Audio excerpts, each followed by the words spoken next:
J'ai décidé de quitter l'iPhone pour que vous n'ayez pas à le faire. Salut à tous, j'espère que vous allez bien. Ça y est, je l'ai pris cette grande décision que je vous avais présentée il y a quelques temps déjà.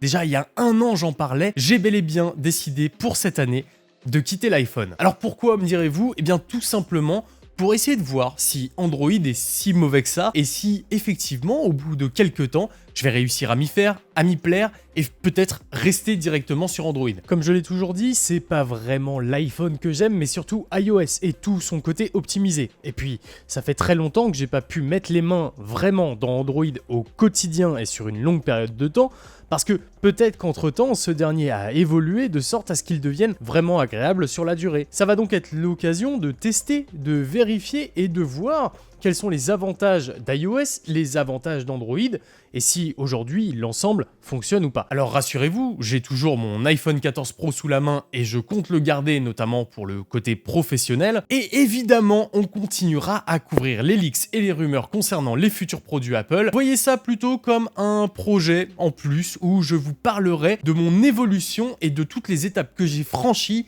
dans le monde difficile d'Android. Alors oui, je sais, j'exagère un peu le trait, mais je trouvais ça intéressant de faire la transition pendant un an et d'utiliser au quotidien un smartphone sous Android en tant que smartphone personnel et de vous retranscrire mon expérience à travers des petites vidéos, une série de vidéos qui va s'étaler sur l'année, ou peut-être moins si je m'y suis fait avant ou si j'ai abandonné l'histoire, et vous donner les points que je trouve négatifs, positifs concernant les différents OS, toute une petite série de vidéos qui va me permettre à moi déjà de tester un peu plus en profondeur Android et à vous de savoir ce que ça fait de passer sous Android. Mais pour faire cette transition, il me fallait un smartphone qui me plaisait. Déjà que je suis pas fan d'Android, je voulais au moins le faire sur un smartphone qui me fait kiffer. Et c'est ici un test sponsorisé par mon compte en banque puisque je me suis fait plaisir et je me suis pris le Z Flip 5. Et oui, vous vous en doutiez probablement, le Z Flip est vraiment mon téléphone coup de cœur depuis plusieurs années maintenant. Et s'il y en avait bien un pour lequel je craquerais cette année, c'était bien celui-là. On pourra dire ce qu'on veut, mais je suis désolé, je le trouve vraiment super sexy. Super classe ce téléphone et je kiffe faire joujou avec. D'ailleurs, j'ai eu avec la précommande du Z Flip une Galaxy Watch, donc je vais pouvoir changer et transiter totalement d'écosystème pour voir un peu tout ce que Samsung a à offrir et avoir réellement des points de comparaison intéressants. D'ailleurs, si vous voulez voir les unboxings de ces deux produits, je les ai postés sur mon TikTok et sur mon Instagram en réel, donc je vous invite à m'y rejoindre et à m'y suivre si vous voulez voir ça tranquillement. Alors cette vidéo n'est pas vraiment le premier épisode, mais j'ai déjà quelques petits retours à vous faire sur l'expérience Android. Déjà, pour l'instant, j'aime bien. On n'est pas encore au point de dire que je peux vraiment l'utiliser au quotidien parce que j'attends une carte SIM pour le faire. Mais très bientôt, vous aurez donc un premier épisode où je vous détaillerai les premières transitions. La première bonne chose, par contre, c'est de savoir que, en tout cas sur Samsung, et je pense que c'est le cas pour plusieurs constructeurs, vous avez une application qui va vous permettre directement de faire le switch.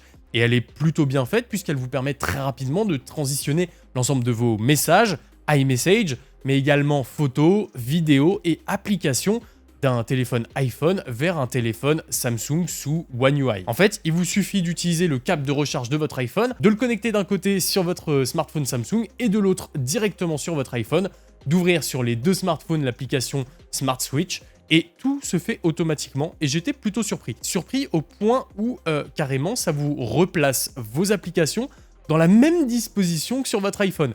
Et ça, c'est plutôt cool. Alors pour l'instant, c'est une vidéo vraiment de début, et j'ai pas eu le temps de vraiment rentrer dans le détail. Mais évidemment, comme ça, vous verrez l'évolution de mon expérience sur Android. Et puis, en même temps, vous aurez un test de fiabilité sur le long terme d'un smartphone pliant de chez Samsung. Donc vous saurez si effectivement ils tiennent dans le temps, s'il y a des problèmes qui surviennent au fur et à mesure de mon expérience avec ce smartphone. Bref, vous saurez tout dans un espèce de vlog, peut-être mensuel, peut-être trimestriel, j'en sais rien, mais en tout cas, vous saurez tout. Voilà donc pour la petite info que je voulais vous partager. Ça constitue une vidéo supplémentaire qui apparaîtra de temps en temps sur la chaîne.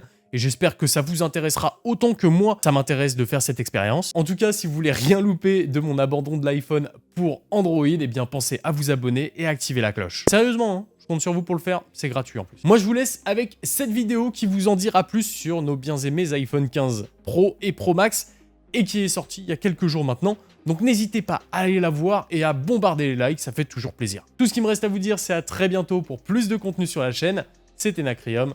Ciao.